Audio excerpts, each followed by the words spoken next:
Дархуулан аймгийн Дархан сумын 15 дугаагийн 7 дугаар хэсэгт одоо яг миний зогсож байгаа энэ хэсэгт байгаа годомж бол 980 м урт км орчим үргэлжилсэн годомж 2014 онд одоо иргэдийн оролцоо хөгжлийн төлбөр төрийн бас байгууллагын тэргуун Гамбатын санаачлагаар одоо оршин суугаа иргэдийн оролцоотойгоор бид одоо шинэ годомж 1 2 3 гэдэг ингээд 3 годомжийг тогтцоосон.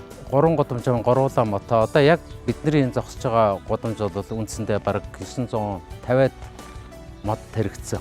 Хайл хашлага хийгээд ногоон байгууламжаа ингэж тарьж ургуулад ингэсэн чинь сүүлд нь одоо ингэж камертай болъё камертай болоод тэгээд одоо замаа янзлыгээд гэрэлтүүлэхтэй болоод сэтгэл санаа бол өөдрөгөл яхан дороо ингээд мод тариад ахсаар усад танаа мод яаж урд нь одоо биеинтэйгээ дуурж ярьдгүй байсан чинь годомжинд явж хагаад манай мод ингэж ургаж जैन танаа мод яаж ургаж जैन гэд биеинээсээ ингэж асуугаад хүмүүс бас идэвхтэй болцсон. Манай годомж ногоон байгууламж болсноор жил болгон олон улсын хүүхдүүдээр сайн дур ажил хийдэг. Энэ олон айлуудыг зангидаж зохион байгуулалтанд оруулахын тулд зөвлөл ажилладаг. Хэдэн мод тарьсан идэвхтэй өрх шалгаруулдаг, идэвхтэй хичээнгүүгээд хашаа биш ингээ үнцэн аяа өсөж байгаа ногоон байгууламж.